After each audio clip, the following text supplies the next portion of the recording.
Ya, sukacita yang luar biasa itu bergema dimanapun, baik di tempat-tempat yang tidak terjangkau. Orang sangat mendengar ada suara dari surga yang mengumandangkan. Mari kita berdoa. Damai sejahtera Allah yang melampaui segala akal, itulah yang memelihara hati dan pikiranmu dalam Kristus Yesus. Amin. Firman Tuhan yang akan kita dengarkan sebagai dasar khotbah pada ibadah kita hari ini yang diberi nama Minggu kedua setelah Trinitatis, diambil dari Imamat pasal 25, dimulai dari ayat 1 sampai dengan ayat 13. Imamat pasal 25, dimulai dari ayat 1 sampai dengan ayat 13. Kita ikuti di dalam hati kita masing-masing. Demikian firman Tuhan. Tuhan berfirman kepada Musa di Gunung Sinai. Berbicaralah kepada orang Israel dan katakan kepada mereka, apabila kamu telah masuk ke negeri yang akan kuberikan kepadamu, maka tanah itu harus mendapat perhentian sebagai sabat bagi Tuhan. 6 tahun lamanya engkau harus menaburi ladangmu, dan 6 tahun lamanya engkau harus merantingi kebun anggurmu dan mengumpulkan hasil tanah itu. Tetapi pada tahun yang ketujuh haruslah ada bagi tanah itu suatu sabat, masa perhentian penuh, suatu sabat bagi Tuhan ladangmu janganlah kau taburi, dan kebun anggurmu janganlah kau rantingi. Dan apa yang tumbuh sendiri dari penuaianmu itu janganlah kau tuai, dan buah anggur dari pokok anggurmu yang tidak dirantingi janganlah kau petik. Tahun itu harus menjadi tahun perhentian penuh bagi tanah itu. Hasil tanah selama sabat itu haruslah menjadi makanan bagimu, yakni bagimu sendiri, bagi budakmu laki-laki, bagi budakmu perempuan, bagi orang-orang upahan, dan bagi orang asing di antaramu, yang semuanya tinggal padamu. Juga bagi ternakmu dan bagi binatang liar yang ada di tanahmu, segala hasil tanah itu menjadi makanannya. Selanjutnya engkau harus menghitung 7 tahun sabat, yakni 7 kali 7 tahun, sehingga masa 7 tahun sabat itu sama dengan 49 tahun. Lalu engkau harus memperdengarkan bunyi sangkakala di mana-mana dalam bulan yang ketujuh pada tanggal 10 bulan itu. Pada hari raya pendamaian kamu harus memperdengarkan bunyi sangkakala itu di mana-mana di seluruh negerimu. Kamu harus menguduskan tahun yang ke-50 dan memaklumkan kebebasan di negeri itu bagi segenap penduduknya. Itu harus menjadi tahun Yobel bagimu, dan kamu harus masing-masing pulang ke tanah miliknya dan kepada kaumnya. Tahun yang ke-50 itu harus menjadi tahun Yobel bagimu. Jangan kamu menabur, dan apa yang tumbuh sendiri dalam tahun itu jangan kamu tuai, dan pokok anggur yang tidak dirantingi jangan kamu petik buahnya.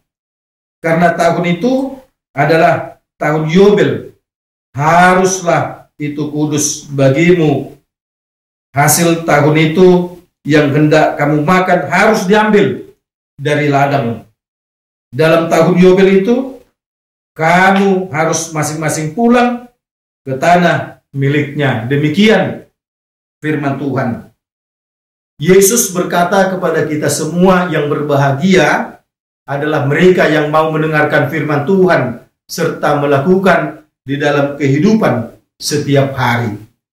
Saudaraku seiman yang dikasihi oleh Tuhan Yesus Kristus, tidak berapa lama lagi bangsa Israel akan memasuki tanah Kanaan.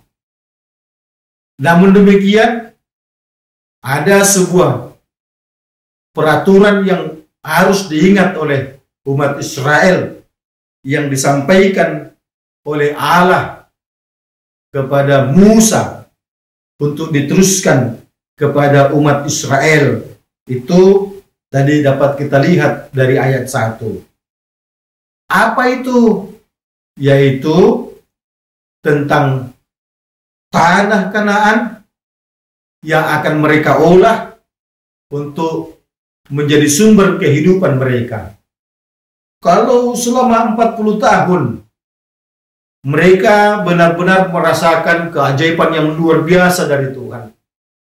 Selama 40 tahun lamanya mereka ada di padang gurun, di tanah yang gersang, di tanah yang panas, tanah yang penuh dengan batu-batuan.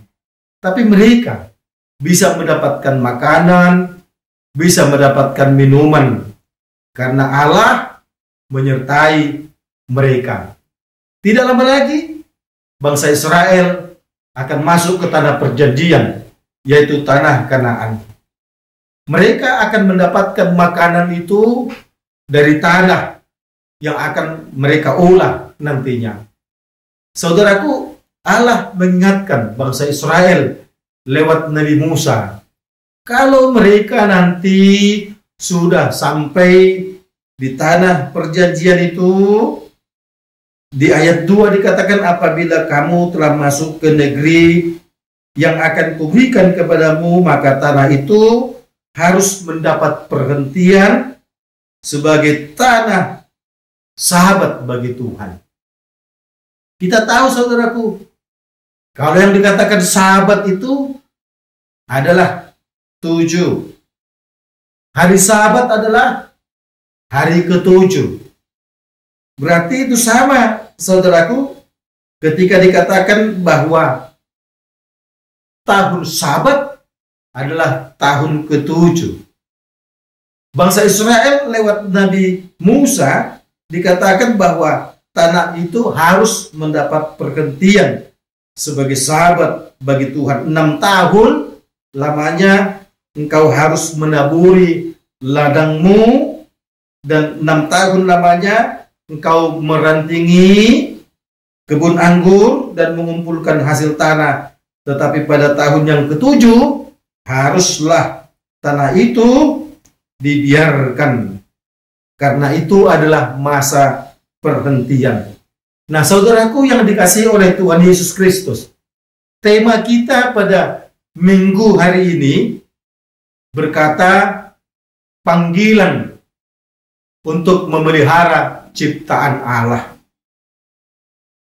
Tanah itu adalah ciptaan Allah. Kita tahu semua yang diciptakan Allah itu diperuntukkan untuk manusia. Kita tahu semua yang diciptakan Allah itu dikuasai oleh manusia. Dikuasai bukan berarti bertindak semena-mena. Dikuasai bukan berarti kita bisa bertindak sesuka hati. Tetapi pada saat ini, saudaraku, bangsa Israel mau diingatkan, kalau tanah itu pun diminta untuk beristirahat, tentu itu sekaligus mengingatkan umat Israel bahwa suatu saat pun mereka juga harus beristirahat. Jangan sibuk bekerja, jangan sibuk cari uang. Tuhan kemudian tidak pernah nampak dalam kehidupannya setiap hari. Nah, saudaraku yang dikasihi oleh Tuhan Yesus Kristus, dikatakan pada tahun ke-7 itu, tanah itu harus dibiarkan. Tanah itu harus berhenti. Tanah itu tidak boleh ditanami. Kalau kemudian pada tahun Sabat itu, tanah yang sedang berhenti itu kemudian tumbuh, ada tanaman, ada buah-buahan, maka nikmatilah apa yang ada di tanahmu itu. Tapi jangan hanya untukmu saja. Budakmu laki-laki yang ada di tempatmu, budakmu perempuan yang ada di tempatmu, atau siapapun yang ada di kediamanmu, mereka juga harus menikmatinya. Itu saudaraku sekaligus ingin mengatakan bahwa apa yang kita hasilkan itu tidak melulu hanya untukmu, tidak melulu hanya untuk aku, tidak melulu hanya untuk kita, tapi ada kalanya yang kita hasilkan itu juga diperuntukkan untuk orang lain. Nah saudaraku, perikop hari ini juga sekaligus mengatakan itu adalah tahun Sabat, tahun ke-7. Kalau kemudian dia sudah berulang tahun ke-7 pertama, tahun ke-7 kedua, dan seterusnya tahun ke-7 yang ke-7, itu sama dengan 49 tahun. Atau sama dengan telah 7 kali tahun tanah itu beristirahat. Maka pada tahun ke-50, tanah itu harus diperlakukan sama seperti tahun Sabat. Dia harus beristirahat. Tanah itu tidak boleh diolah. Apapun yang tumbuh, apapun yang dihasilkan oleh tanaman itu pada tahun Yobel itu, maka kita harus pakai itu tidak hanya untuk kebutuhan kita, tetapi kebutuhan orang lain yang ada di kediamanmu atau yang ada di sekitar kediamanmu. Bahkan bunyikan sangkakala. Sudah saatnya kita mengucap syukur. Sudah saatnya kita berpesta besar. Karena Tuhan kita rasakan terus menyertai dan memberkati kita. Nah saudaraku yang dikasihi oleh Tuhan Yesus Kristus, kalau tema minggu hari ini berkata panggilan untuk memelihara ciptaan, berarti kita diminta tidak hanya untuk memelihara tubuh kita dengan kita mencari makanan supaya kita tetap hidup, tetapi kita juga harus memelihara ciptaan itu, tanah itu. Tentu kita bisa kembangkan apapun yang ada di sekitarmu, tumbuh-tumbuhankah, binatangkah, atau apakah itu, kita dipanggil untuk juga turut memelihara itu.